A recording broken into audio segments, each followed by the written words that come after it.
Welcome, welcome, welcome. This is week 12. Ooh, somebody's here.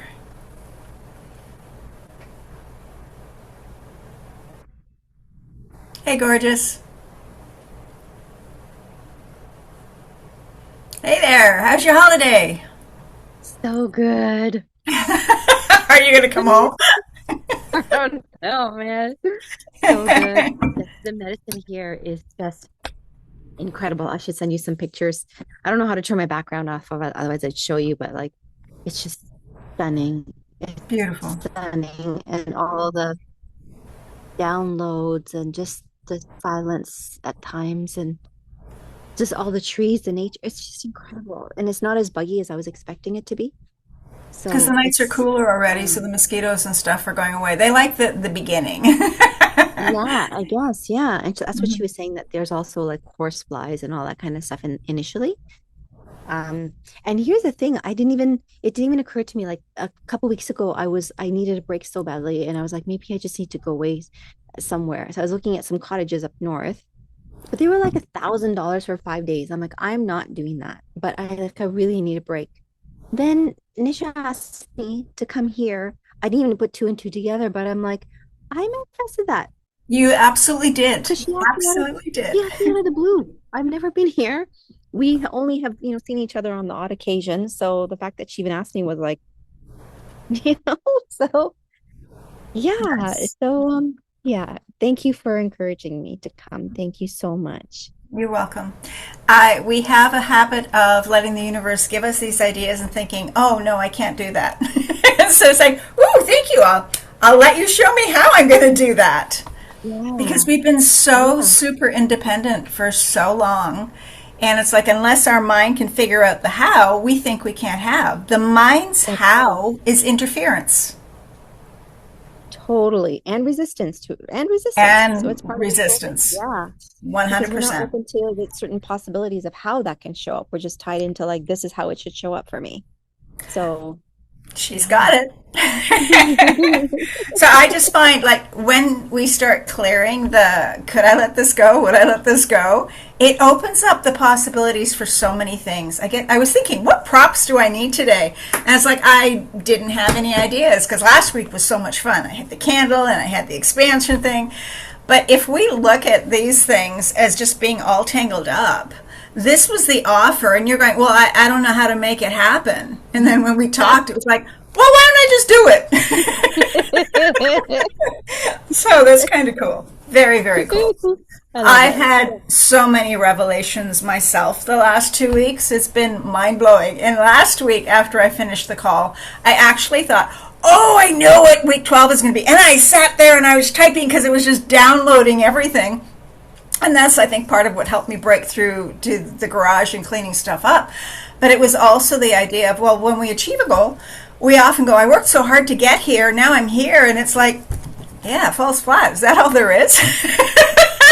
And so I was going to talk about that. And then all week long, as I'm clearing out the garage, in my brain, I'm just working on the workshop. And I've got like, when I sit down and I'm going to go, if it goes past an hour today, and I'm sure it will, and you have to leave, go, because there will be a replay. It's just that there's so much information coming through me right now, and it's blowing my own mind. And it's like, why did I not see this 30 years ago? Why did I not see this 10 years ago?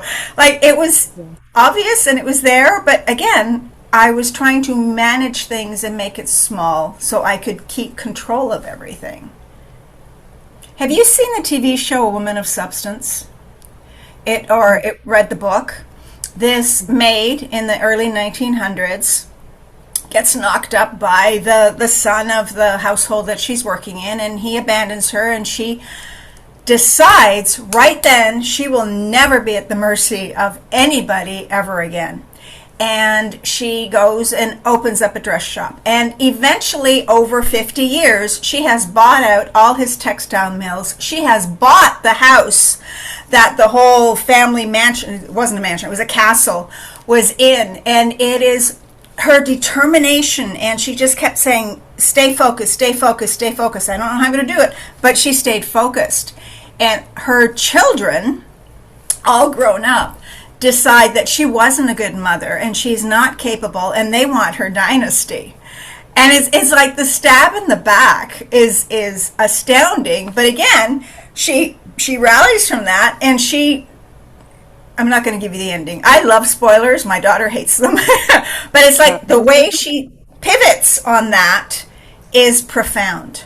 Absolutely profound, because this woman had this passion and this idea and this inspiration and the fortitude and the tenacity to go after it. Because really, in the 1900s, you're a woman. Who do you think you are? You can't have your own money. You can't do this. You know, it was like, and she overcame all of that. Like, she was bigger than Simpsons and Eaton's and Sears and the Hudson Bay and everything. And it's like, when we allow ourselves to embrace that vision, and it's not that she did it so much with force, she just kept following the flow, kept following the flow, kept following the flow, and she was so in flow. It blew my mind, and that was part of my epiphany, is to say, oh my gosh, this is where I wasn't allowing this to happen, I wasn't allowing that to happen, and can I clear on this, and can I clear on that? And I found some other things that I will talk about today on. I've always talked about the 4 magic questions. Is this mine? Could I let it go? Would I let it go? Would I let it go now? Okay? And there's more. And coming into the more, it was like, with this independence that I saw in this woman, it was like, oh, where am I keeping myself separate? Where am I making sure that I'm unique? Where that I'm making sure that I'm special? Where that I make sure that people see how special I am? And all of that has been the journey of wanting to be one. I know we're one with the universe. I know we've got all of this, but it's like I put that polarity in there again, and it was like, oh my gosh. Like, it was so cool. Very exciting. Okay. And was this a true story? I This movie? think it's fiction. I don't know. I was looking it up because I did Before, not because like the ending that they gave us in this TV show from 2026. They changed the book. And so I was Oh, researching the book, and I think it's totally fake. Well, they've remade it. Every 10 years, they remake it into a movie or a miniseries or something, right? So this time they put in spoilers, but they don't understand. The audience goes and watches the new version of it because we love the old version of it. right, So right. yeah, Okay. it was interesting, but I also realized what I found out the other night was they're making a sequel to it. So that's why they had to put the cliffhanger in there that they put in there that was so Oh, distasteful. Yeah, they're going to milk it for okay. all they can, and the cast is amazing, really, really good, like totally Also, it's on believable. Netflix right now? It's on Netflix I right think now? it was Netflix. Yeah, it was I'm Netflix. gonna look it up for sure. Yeah, Thank you. yeah, it was And good. I was gonna add to that. What was I gonna say? Oh, oh, I was just gonna mention that if you've heard the story of the woman who created Spanx, you know Spanx? I know I've heard of Yeah. Spanx. Yeah. She actually has a really great story too, that lady. I don't remember the exact details, but if you ever come across it or look it up or whatever, that's also a really good story too. I have a Facebook page that I keep tuning into, and it's about all of the historical significance and inventions and things that women have done, even though they were told they couldn't. And it's like, it's so fascinating how we have Oh, been so powerful even when we've been dominated and suppressed, or the money taken away, or saying that, oh, it was his invention, not hers, she just helped, that kind of yes, stuff. Or yes, the that's woman, it was a woman who invented the dishwasher.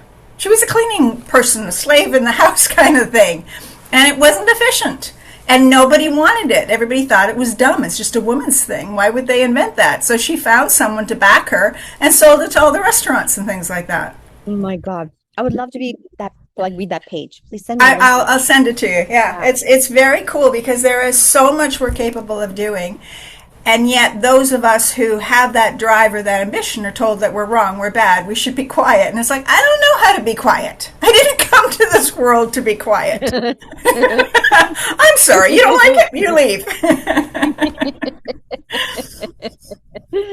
No, you didn't come here to be quiet for sure. No, For but I sure. always thought I was shy. But I realized, no, that was just me observing what's safe, what isn't safe, when can I open my mouth, when can I not. So yeah, I think we all do that. We absolutely all do that. Yeah, definitely. So in All all right. honesty, I didn't watch the last because I had a lot going on. I didn't watch the last one. That's And I went okay. to that networking thing and it was amazing. I'm so glad that I went because I made some contacts with people, gave away some free sessions. So hopefully, they'll turn into new clients, which I was going to take from here. I brought the biofeedback machine and everything to work on Safia. And guess what? The charger does not want to work. We drove in town to get a charger, come back. That doesn't work. There's something wrong with the laptop. So I can't work on anybody right now. Good. You need the break. And maybe Safia's body needs the break from frequencies and everything too. Yeah, but she's not sleeping. So I don't know. Okay, anyway, I just want to let you know that's the situation. Yeah. I did send you and her in the group that we have some information on vitamin D and sleeping and vitamin B and the ramifications of us trying to improve our minerals because even doctors don't know how to improve the minerals properly and balanced. So you're going to find that absolutely fascinaing. I want Okay, to find great. the full interview. Okay. Do you mind if I don't cut this talk out of our thing, or do you want me to cut it out No, and use just it. Use it. use If it? it's useful Okay. for people, yeah, if it's useful, All absolutely. right. Yeah. Well, so ground yourself. Put your hand on your heart, your other hand on your belly, or wherever you want to put them. Feet planted on the floor, and just breathe. I joined an online Qigong 5-day challenge, and he had an amazing breathing exercise that I'm going to copy and screen share with us because I do breathing exercises naturally, but this was such a good 20-minute move into it that I thought I've got to share it with everybody. All right. So I don't know if this is the title I'm going to be keeping or not, but coming from achieving a goal and us going into, I've got it, now what? I think that is such an important place to start from because the anticipation of achieving our goal, I think, is really what drives us. So what happened to me was that I think I told you I've been waiting for this $3,000 in commissions to arrive from one of my multi-level marketing groups, and they pay me in crypto. So it was a real hassle getting it from crypto into selling the crypto, getting it into Canadian dollars and things like that. Like literally, I spent 4.5 hours on the phone at different times with people trying to convert this. And it was so frustrating. So I had to clear on my beliefs and whatever it was that was blocking me. But I was waiting for 2 months for that $3,000 in commissions to arrive. And in my head, the $3,000 represented relief. Okay, when the money comes in, I can pay these bills. When the money comes in, I can catch up. I can breathe. I can feel safe. And then it came. And I paid the bills. And I caught things up. And that money disappeared so fast, my head was spinning. And almost immediately, instead of thinking, wow, look, the money came, I received it, things got paid, my head went into, great, where's the next 3 grand coming from? I could feel it in my chest, I could feel it in my shoulders, literally my hips locked and I couldn't walk up and down stairs. That frequency vibration of fear just jumped in. Oh, I didn't put my rainbow there, but it was like that energy frequency. I went from everything is safe, everything is good, into almost like a psychic attack, and that it wasn't anxiety, but it was uncertainty. And I really realized that I had received the money, but I thought I would be getting safety with that, and I didn't get the safety. Oh, this is fun. I don't know. My daughter won this. And it's not real money. It's fake money, but it looks real except for the Chinese writing on it. So I thought this money would make me feel safe. And safety and supposedly being able to pay my bills apparently physiologically are two different things. The money did exactly what I needed it to do. I needed the money came. I had the bills that needed paying, they got paid. I needed that support showed up. The fact that the money moved through so fast does not erase the fact that I got it. But my head had already moved ahead to the finish line. And that's what made me start to wonder, how often do we do this with the things we say we want? When I have enough money, I will feel safe. When I lose weight, I'll feel good enough. When I find the relationship, I will feel loved. When my business succeeds, I will feel secure. I can attest to that when I've been in business for 30 years. Sometimes it succeeds and sometimes it doesn't. Sometimes I feel like I'm on the top of the world and it'll run itself, and then it doesn't. Everything comes in waves. When we think, I'll be caught up, or when my house is organized, I'll feel in control, or when my body feels better, I will begin to trust it. We give the goal an emotional assignment, and then we actually get the thing, because it is a thing. The goal is kind of like an object, isn't it? We discover that the feeling we expected didn't come with the package. So one of the things I want us to look at when we decide what goals we want to work on, and I've asked over time that everybody just start making a list of all the goals you want to achieve. We have to ask, how does that make us feel? What do we expect it to make us feel? And so many of our goals aren't even ours. Okay? They were our parents who decided a goal for us, or our employer who decided we have to have this goal, or a date deadline. For all these weeks, we've been talking about releasing resistance. And we have learned those, I call them the magic questions, but really they're deceptively simple, aren't they? Is it mine? Could I let it go? Would I let it go? Now?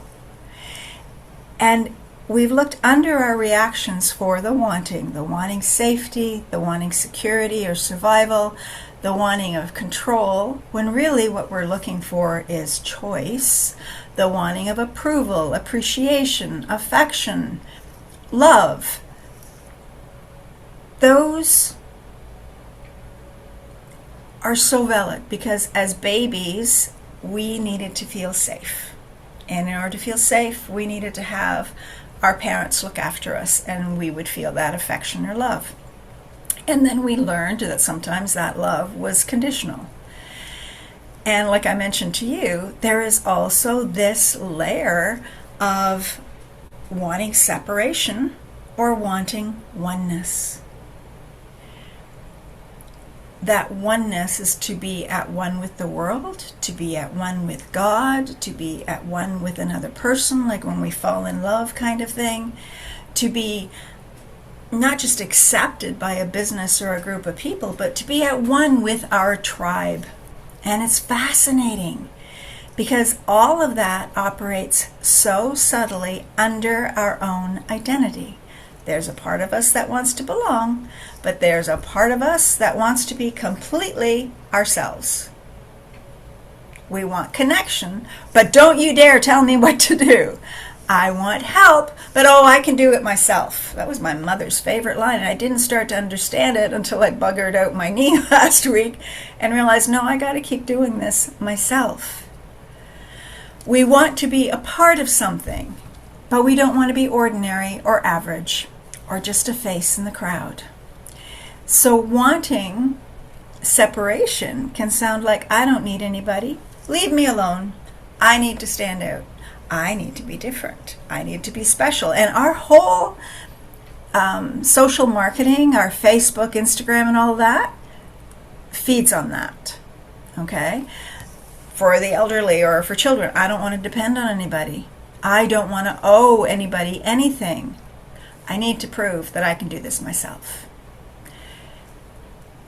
And we don't realize how that is keeping us, I'm going to use the word alone, but it's not lonely, it's just isolated. That's the word I want. Whereas when we want oneness, we need to belong. We need to have someone beside us to support us, to edge us on, to be our cheerleader. We want them to understand us. We want to feel connected. We want to be accepted. We want to feel at one with God and the universe and nature. And That's such a paradox, isn't it? That's the word I want. Paradox. The harder we are wanting anything to feel connected, the more we are reinforcing that that experience isn't there yet, that we don't have it. Just like wanting money can reinforce I don't have enough, wanting oneness, wanting it because the ego can't have it. The ego wants to feel that spirituality and it says, I'm alone, I'm separate, I don't have it. And that wanting to be separate prevents us from receiving the very love and support and collaboration or opportunity that we've been asking for. So we're adding that to our clearing questions. Is it because I want safety? Do I want control? Do I want approval, appreciation, affection? All the A words. Do I want to be separate? Is this happening because I want to be at one? And it's not because any of those desires are wrong. We're simply discovering what we're holding onto or the resistance that is being held onto. The other thing is, for years, I didn't like the word goals. It's very much like the French word gaol, which is prison. But goals are just targets. They're directions to move into. They're not a prison, and so many people get stuck in the goal. And today I promised that we were going to work through goals, but it's going to be a little bit, because this is going to be several different ways of doing it. But I need to tell you that often, like January, everybody sets New Year's resolutions or goals of what they'd like to achieve that year. And then they feel defeated or deflated because the goals they set up didn't happen. And somewhere along the line, we make that all about us. And, or what's the wording? We decide that we are deficient in not achieving that goal. That not achieving it means something about us personally, and that's not the way it is. Okay, first of all, astrologically and everything, January is not the time to set goals. September is. Hey, September is coming. But it's like we feel like there's something wrong with us if we can't achieve the deadlines or the targets that we set for ourselves. And in my 70 years now, I truly believe the goal is part of a stepping stone in the journey. The journey is the goal, not the end result. The end result just shows us the target, the shore that we want to land on, if you put it that way. And we're always allowed to reevaluate the goal. We're allowed to bring it closer. We're allowed to move it further away. Just like a target in archery, okay? You get to a certain point, you're always hitting the target. Well, move the target further away or move it off to the side or do it blindfold, anything like that. We're allowed to refine it. We're allowed to change it if it's no longer of value to us. And we're allowed to discover that, oh, I don't want this anymore. I don't need this anymore. Yet some of us will associate that with failure, and it's not failure. It's clarity. Can I add something? Yeah. Also, this, as we talked about, sometimes it shows up as not expected. Like it shows up in unexpected ways too, right? Then, like even in this situation, when this showed up, I know I wanted to go. I had planned to go, but it was too expensive on my own. Then all of a sudden this happened. I didn't put two and two together. Then I went into, I can't go because, my daughter's not well. I can't go because my car is not going to make it all the way up 3 hours. I can't go. I came up with all these freaking excuses when meanwhile, this is what I asked for. Yes. So it showed up differently, but I didn't put two and two together. So that I think that happens quite often when we're I think it happens a lot. Yeah. Absolutely. And the thing is, too, a lot of our goals aren't even ours. This one was. The universe put this idea into your heart and your head and saying, we're going to send you on a holiday so you can get a new perspective on things because you needed the break. But a lot of the goals, I think I mentioned at the beginning, they're inherited. They're from our parents, our teachers, our employers, our husbands, our wives, our culture, the industry that we're in, the peers that we have. Social media is a big one. And it's like, then we tangle that in with, well, our age. I should have accomplished blah, blah, blah, blah, blah by now. And we're surrounded by all of these shoulds. I should make this much money. I should own this. I should weigh that. I should have a relationship. Help me here. I should retire. That was mine the last 2 years. Or I should be further ahead. I should have been more successful. What is it they say? Don't shit on yourself. Don't should on yourself. Should only inspires guilt. Underneath all of those shoulds, we should be asking, do I really want this? Is this my inspired goal? Or am I trying to achieve something else by going after this goal? And that's where we start asking the questions again. When we have our list of goals, is this goal because I want approval? Is it because I want safety? Is it because I want belonging? Is it because I want recognition? Is it proof that I'm special? Is it proof that I am enough? Is it proof that I didn't fail? Well, failure is just feedback. It's just information. This title of failure, it gets put on us 1,000 million times over our lifetime, and never, ever is it real. So that's why one of the things I've been doing for years is before I start working on a goal, I clean up the emotional charge behind it.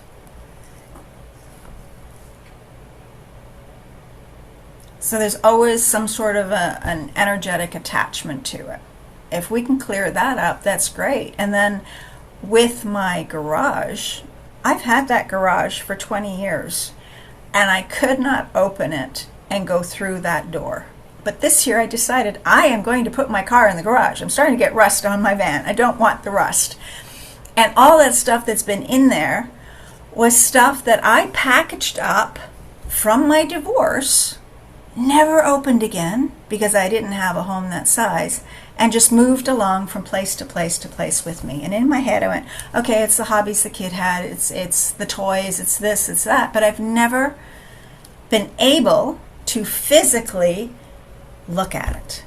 And then my dad died and I inherited tons of his stuff. And then my mom died and I have tons of her stuff. And my brother died and I have tons of his stuff. And it's like, the stuff in the garage, it's not even mine. No wonder I can't open that door. And so when I decided I was taking this month off to just clear out the garage, I started having muscle pain in my arm. I hadn't even opened the door yet. By the way, the garage door is broken. The chain has broken, and it takes 2 people to lift it. Talk about manifesting that. Like, when we really have resistance, the universe complies. Yes. And then I started having what I thought were heart attacks. Oh my Go God. ahead. Also, the metaphor of like, it's analogous to what we were just talking about. When you're inheriting all this people's stuff, it's not even yours. So a lot of our desires for goals and, you know, our thoughts are not ours. They're not ours. Just like all that stuff that's in your garage, it doesn't even belong to you. It doesn't belong to me. I took on other people's worries, doubts, fears, their energetic burdens, stuff they couldn't clear out. I inherited. Gee, thank you very much. I don't mind inheriting your tenacity and your ability to move forward, but the crap. So it's been really, really interesting, but it got so bad that it was physical. Literally, I couldn't lift my arm, and I'm going, I don't have frozen shoulder. Is this emotional? Absolutely. And the heart beating, and then the pain across the chest, and I had to sit there. And I called my daughter, and she does emotional code and stuff too. And we sat for about 2 hours, 2.5 hours, I maybe until midnight, maybe more than that, clearing through emotions. And it didn't have anything specific to do with the garage, but it had to do with what was logged in my body. And I tell you, when we finished that session, it was like, okay, I'm going to bed. It's midnight. Maybe it was 1 a.m. I don't know. It was really late. It was dark out. And in my head, I'm going, there's still more. There's something else here, because I could feel it across here. And my arms felt like they were weighing 1,000 pounds. And so I did a parts integration. I said, part of me wants to clean out the garage. Part of me doesn't. Can I talk to the part of me that doesn't? And it was there, and it was heavy, and it was dark, and it was like this big black smoky thing in my mind. And I said, what is your purpose? Why are you here? Safety. End of story. Could not cajole any other information out of it. Okay, let me talk to the part of you that wants to clear out the garage. What is your purpose? Why are you here? And it feels light and airy and like clouds and swirling, and it's just beautiful. And it said safety. I said, great. What is the purpose of safety? Why is that important? Well, because it feels light and it feels like possibility. And literally, I had a book. And I'm writing down everything that this hand is saying. My eyes are closed. I'm writing. 1,000 million wonderful possibilities coming forward from this. And I said, okay, thank you. Can I talk to the part I want safety over here? What is the purpose of safety? Why are you here? Why are you blocking me? Safety. It was like, so I did this for a while until all of a sudden it was just both hands came together. Whatever was in there was gone. And I opened up the garage door and I looked at everything and I just started hauling stuff out to the corner. The big pieces of furniture, they were gone by morning. It was so funny. It was like, I'm so glad you found new homes. And a lot of the stuff, the paper and things that had been there had gotten rotten. They'd been eaten by mice, and they'd been pooped on by mice or possums and mold. And it was like the cleaning has been so freeing. It's been really, really cool. But I had this attachment and I had this aversion. Attachment means things we're holding on to, right? I'm determined to keep this stuff, and one day I'll go through it because it was important to my dad and it was important to my mom. It's not important to me. And the aversion was pushing away, not being able to get in that garage. The attachment says, I have to have this. And the aversion says, no, let me get rid of it. And both of these things, it's like a loop on a racetrack, or the infinity symbol. I look at the infinity symbol very differently now. It's like this loop. We're cleaning up this end, but then we get into this end and we're always stuck in the middle. They're pulling away from each other. And it ties us into this thing. Like, why? That's the wrong question. The head's trying to take control here, but it's like you said, that stuff wasn't mine. It was from people who had died. They had left stuff behind. Not even because it was important to me. Maybe it was because they didn't want to be forgotten. Some of it, tons of it, is from my son who moved away, 7 hours away. I haven't known what to do with that stuff because I was so busy living my own traumatic life, running a business, raising my kids, caring for mom who needed a wheelchair and then eventually had dementia. I wasn't even getting 2 hours of sleep. When I am at low capacity, how could I possibly give any of that effort to the garage? So I knew I had to clean it. And I could put more things into it without a problem. Yeah, I'm curious, Jesse, did any of your symptoms, any of the symptoms that you had, were they similar to anything that, the ones who've passed on that they had? Your chest, like the chest pain or... I don't know. My mom didn't have chest pain and stuff like that, although 40 years ago she was labeled with angina, but we cleared that up with body talk. And I didn't know my dad well enough to know what he was going through. So no, I don't think it was their stuff, but it may have been their emotional baggage. My mom had so much resentment and anger in her towards my dad, towards the war, towards men in general. I don't know what traumas and dramas my dad had. So yeah, I think it's all there though. And I think it's just energy that had nowhere to congeal or focus or dissipate. It was just hovering. It was just sort of stuck there. Does that make sense? Yes. Mm-hmm. Thank you. So yeah, right now it's been fun. It's been a lot of fun. I did sort of blow out my knee. I've been doing a lot of heavy lifting, but again, I had to go into the knee and start asking it, what is it you're afraid of achieving in the future? And this is where what happens if I achieve my goal? Well, if I achieve the goal of clearing out the garage and getting rid of all this crap, I can put my car in the goal. And just even talking about it right now, thinking of the kids' toys and everything that's against the one wall, their Barbies, their G.I. Joes, their Lego. Oh my God, we have Lego that we inherited from my brother and me as kids. And it's like, I don't want to throw that stuff away. It's valuable, but to who? I don't have grandkids. So my body just went into that anxiety of what should I do with it kind of thing. And it's like, okay, I got some more cleaning to do, because under the logical story, more dread just came up, okay? Is it dread of the old memories? Is it dread of the old trauma? Like, my dad was physically, verbally abusive. We ran away from him when I was 12. My ex was manic depressive. I'm going to say we ran away from him and put everything in boxes. So all of it is resistance, resistance, resistance of some sort or another, right? So yeah, I'm still in the process of cleaning. And I always hear your words. When is it enough to stop cleaning? When I feel 100% my optimized self. So I'm going to keep the cleaning of my own baggage, my own emotions. That emotional grip can release. It can get to the point where it's unimportant. It's where I am, what's the word I like? Imperturbable. Nothing's going to upset me anymore. When we were kids, we said, oh, I don't give a hoot, that kind of thing. That wasn't apathetic. It was just saying it wasn't important. So I want to get to the point where there is no attachment anymore. There's no indifference. There's no apathy. I still care about the outcome. I still take the action, but I no longer put so much emotional meaning attached to it. Does that make sense? Because then we can move. Then we're free to move into the possibilities, to choose a different shore if we want to. Because our society likes to say, well, if you just want it big enough, want it harder, imagine it, feel it. It's not about visualizing harder or louder or desiring it more. It's not even about pushing and striving. Because we can put all that energy into something and it's not coming back to us. I haven't figured out where it's going yet, but it's like, no, I want my energy to come back to me, just like yours did, to get this weekend away. So to me, the wanting isn't inspired.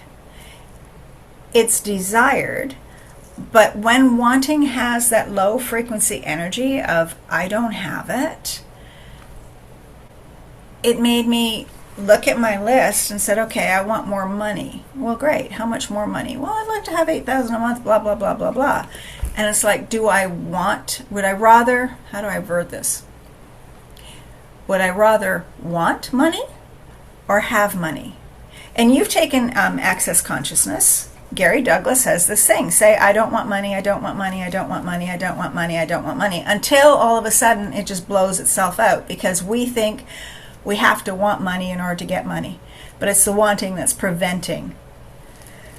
Would you rather want love or would you rather experience love? Would you rather want health or would you rather be healthy and vital and experience yourself in this way?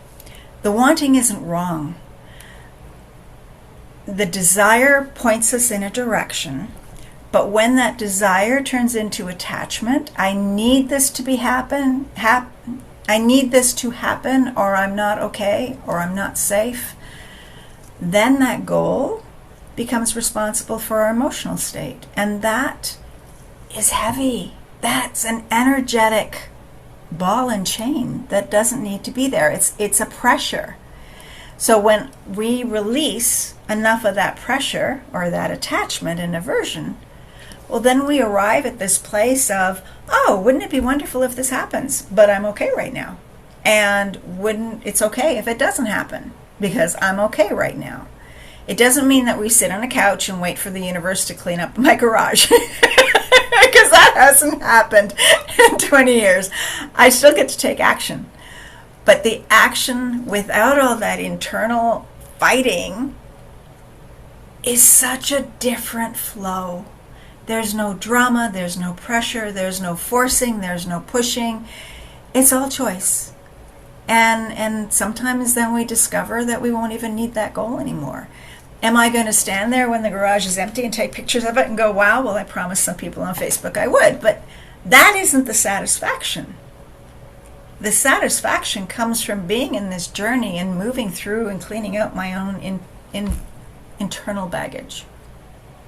Like one of the things, there was so much dust. There is still so much dust. And I am washing and cleaning and dusting. And I didn't want to clog up my vacuum cleaner, so I'm sweeping. And then I start coughing. And my daughter goes, well, put on a mask. So I said, okay, that makes sense. But the coughing, what emotion is this? And I went through anger, sadness, fear, hurt, grief, guilt, shame, blame. And it was grief.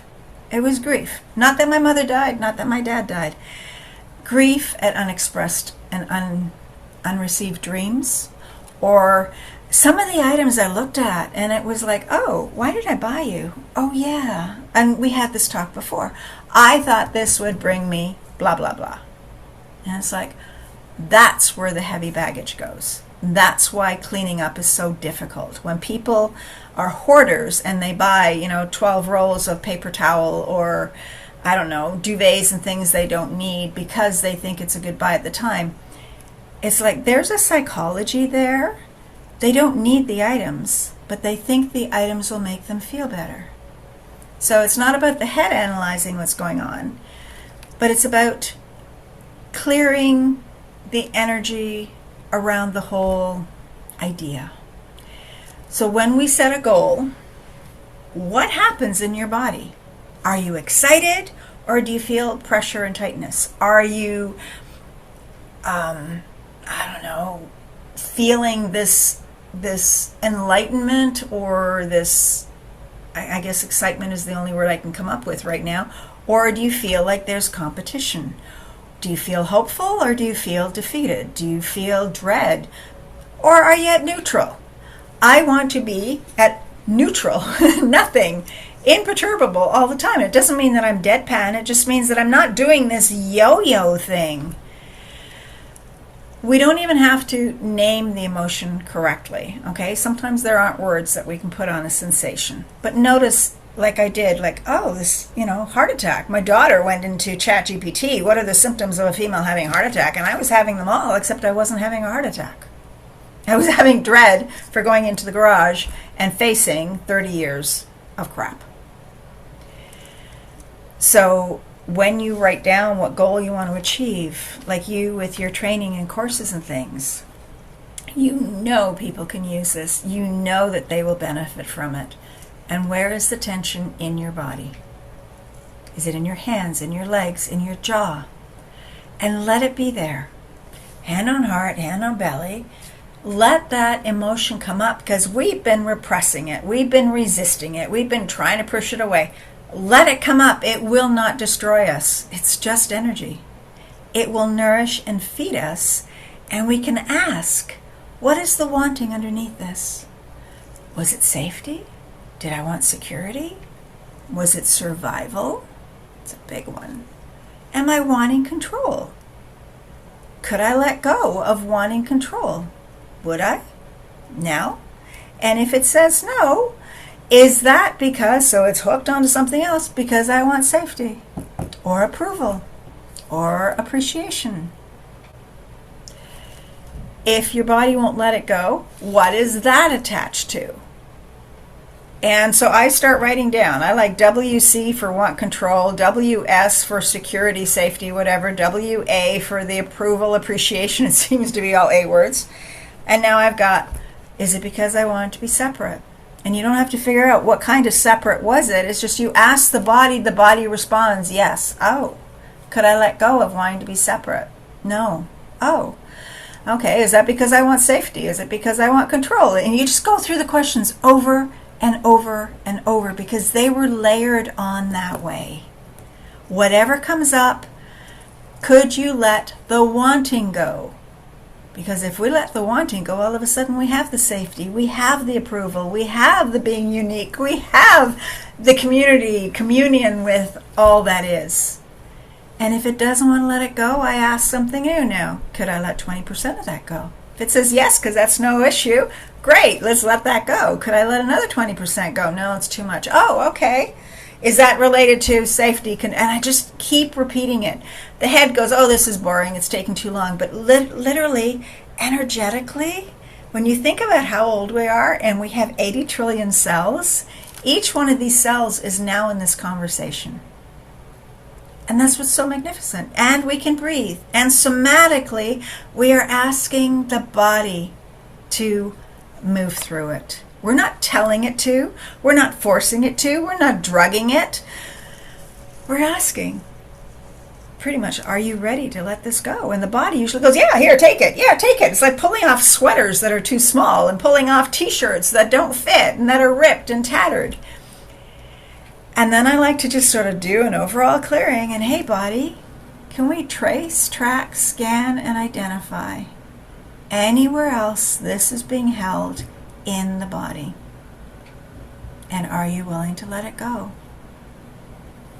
And it'll give you a yes or a no, or it will yawn, or cough, or hiccup, or make you stretch, or make you wiggle. You might even stand there crying, or laughing. These are all energetic ways the body releases, and you all know this. We're not trying to perform what relaxation looks like correctly. Okay, there is no correctly. We're just allowing your energy to move.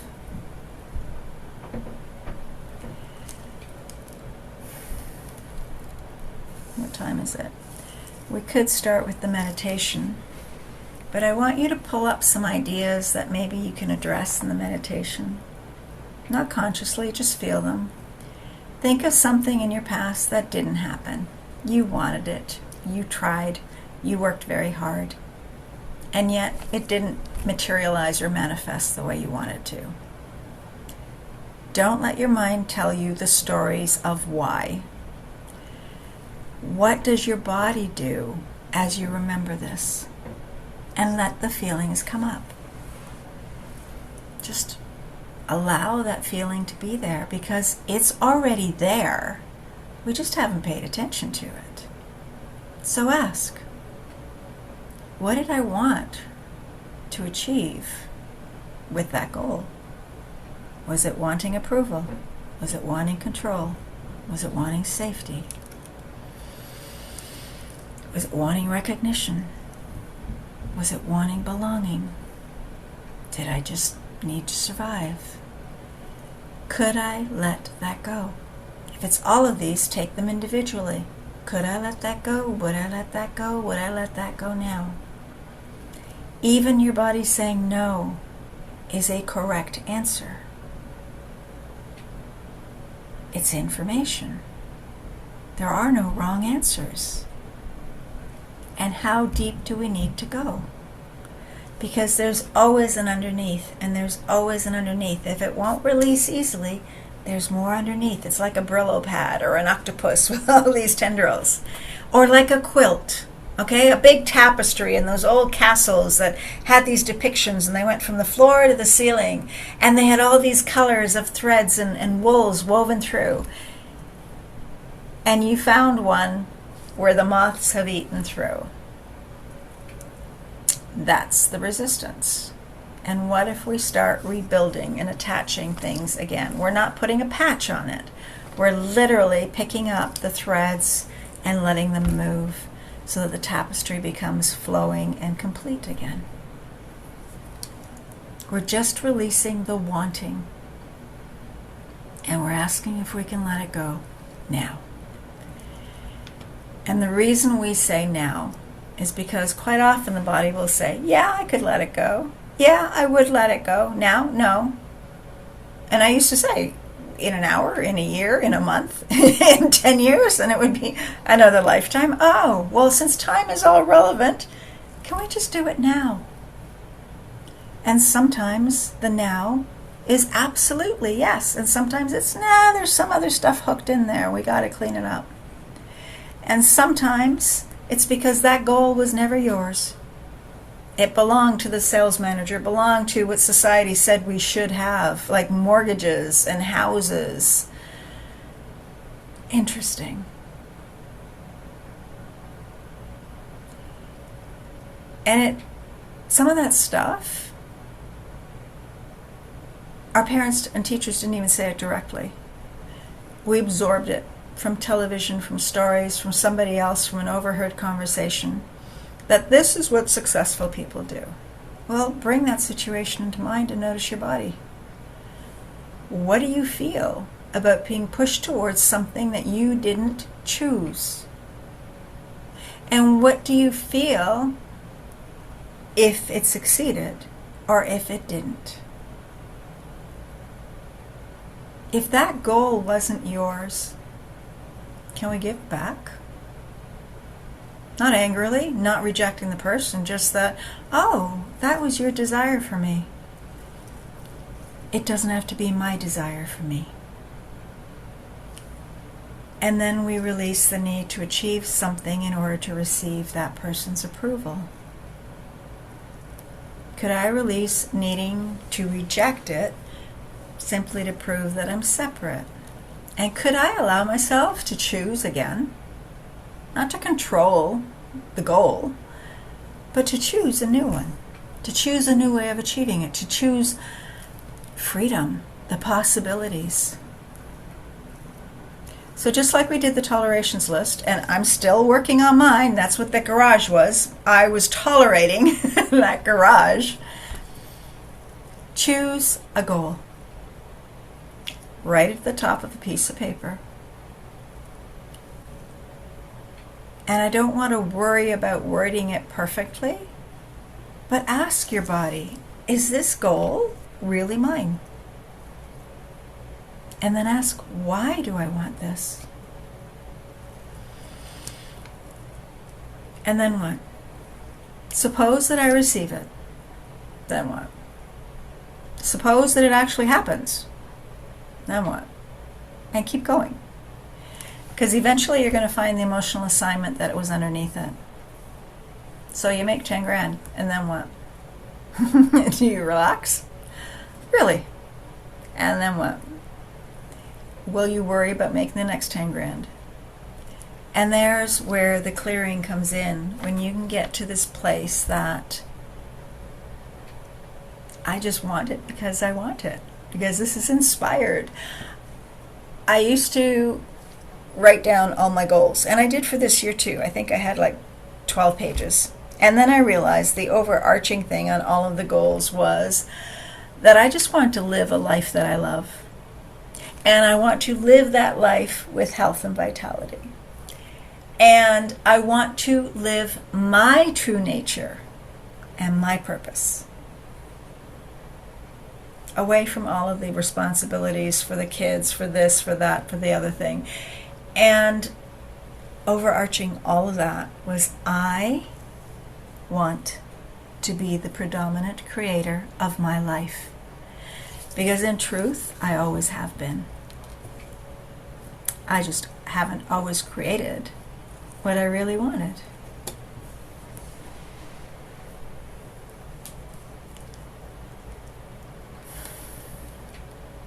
Sometimes people don't want a lot of money, and this happened to me years ago because I didn't want my ex coming after me and demanding money from me. So I preferred having it manageable, just enough to take care of my kids and I. And when I cleared that, that was amazing, and I was able to open a clinic. And then all of a sudden the clinic demanded too much of me, and I was overwhelmed and felt like I had no life. And I was working 7 days a week, felt like 24/7. And I thought that's what success was. But success, with that title, the way society gives it to us, equals captivity. And that wasn't what I wanted. No wonder I got stuck. And then, thank goodness, my mother fell. And my mother, maybe that's when the dementia set in, or maybe it was just over independence. She pulled the picnic table in the backyard under a tree where the limb needed to be cut. And she placed a chair on top of the picnic table. And on top of the chair, she placed a step stool. And she climbed up on that, and she started sawing away at that branch. And she fell, and she broke her collarbone. And I had, at about that time, decided that this clinic was not bringing me what I wanted. It was just like having an extra mortgage payment, even though I was renting it out to massage therapists and hypnotists and different people. I was now managing this clinic, and it wasn't making me happy. My happy comes from working on the people individually. And then somebody moved in next door. He was a personal trainer. And so while I've got people in hypnosis or Reiki or meditation, all of a sudden we hear, "You can do it! Hoo-ah!" And it was coming through the walls. So I went to the management and asked if they could soundproof the clinic or his room or something. They wouldn't do it. I asked him if he could stop shouting and doing what he did. And he says, well, he doesn't hear anything. And Mom had fallen. My rent renewal was coming up. And thank you, universe. I said, no, we're done. and I closed the clinic just like that. Moved everything out that weekend and stayed home to take care of Mom. And I opened up the room here for my clients. And every day when I opened the curtains, I giggled and I was happy. And I realized my clinic did not have any windows. So again, I thought that was the goal, to have a clinic. I wanted the sign on the highway, Body Talk Ontario here. And then I changed the goal. That wasn't what I wanted. I thought that would give me success. And that success gave me captivity. So when we clean up on the goals and we determine the goals are actually ours, we can word it in a way that our mind and body together can work with. You keep it present. You don't say, I will achieve. You say, I am achieving. Or I am having. You keep it present because tomorrow never comes. Okay? I remember, and I don't know if it was a joke or something real, somebody said there was a bar in Ireland or Scotland or something that said free beer tomorrow. And so people were always coming in, but it was never tomorrow. They never, ever got free beer. So keep your goal present and active, and keep it positive, okay? Keep it what you're moving towards, not what you're trying to escape. So, pardon me, I want to quit smoking. Don't say I want to quit anything. You say, I was born a non-smoker, I am a non-smoker. And allow yourself to step into that reality instead. Always keep yourself in the goal and keep it simple. One goal per statement. Don't load them. Don't say, I want to make $100 million so that I can have my red sports car and a beautiful, attentive husband and a home in Florida and blah, blah, blah. Just don't stack it. Make it simple. And don't tell the universe every step that you have to use to get there, like you found out today. It may come to you in a totally unexpected way. And clear out all the wants that are still resistance. So you can say, I allow myself to, I can, or my daughter likes, I open myself to. I like to say, I choose, I have, I am. Choose the language that your body can accept. And I'll go into this more next week if you guys want it. Another example, instead of saying I want to get out of debt, and that's a real thing, say I allow myself to create, I don't know, increasing financial stability and abundance. But I'm not saying it has to be from this business or that business or something else. Instead of saying, I want Fred to love me, how about I allow myself to experience a loving, reciprocal relationship? Because it might not be Fred.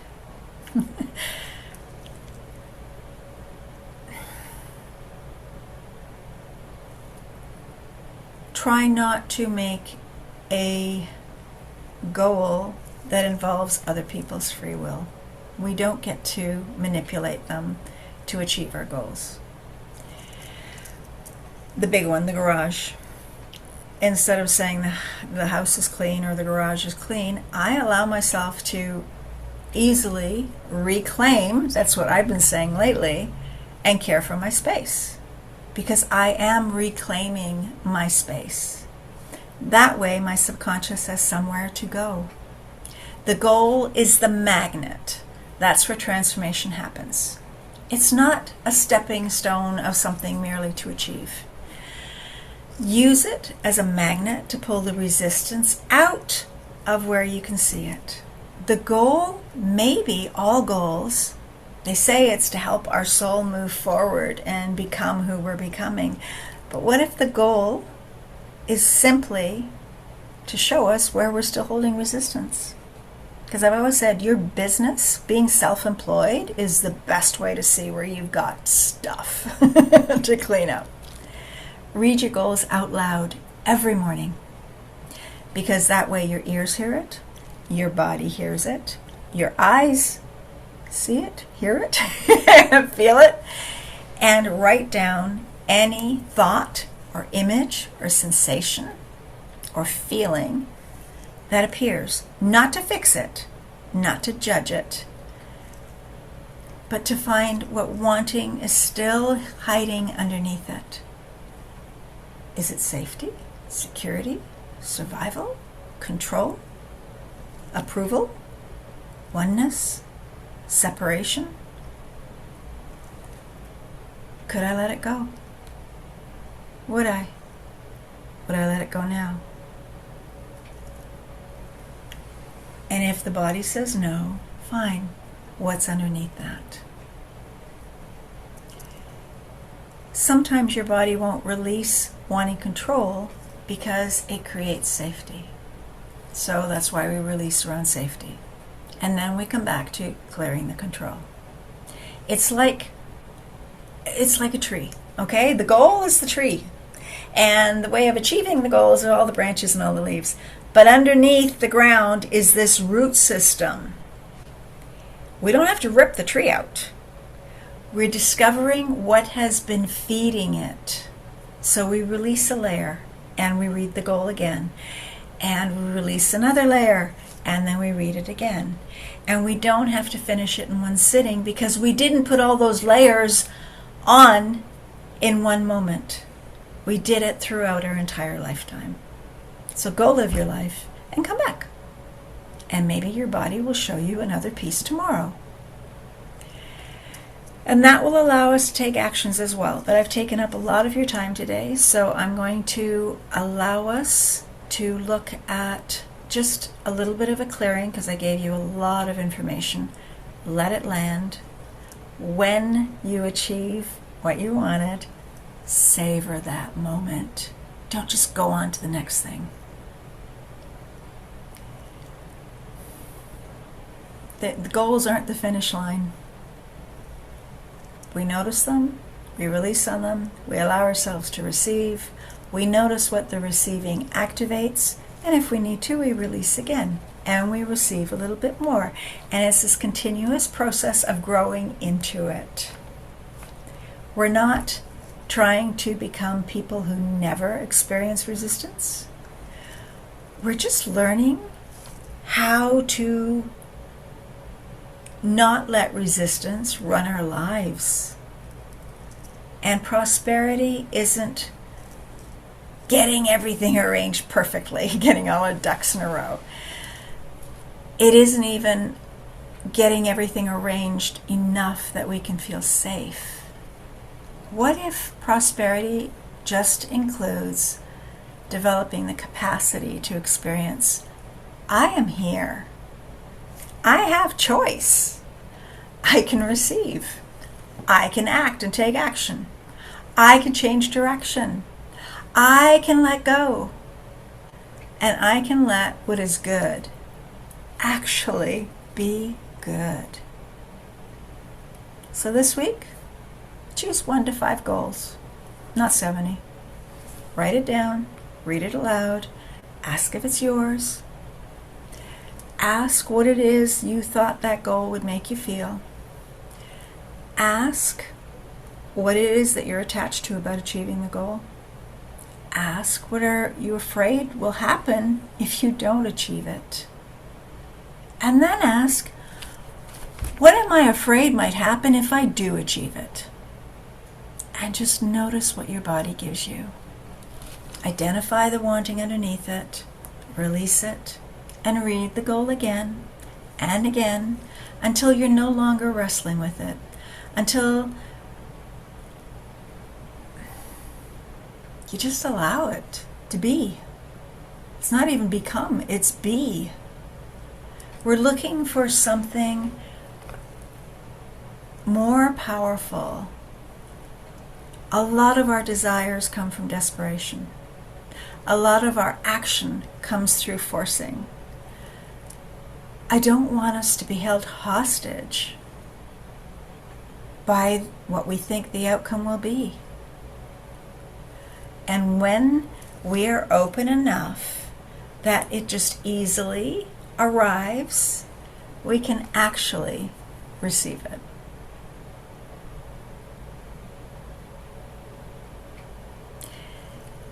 And here I thought I had shortened it enough. It's a big topic, and I think it's never been addressed in this way. So when you're ready, we're going to do our meditation.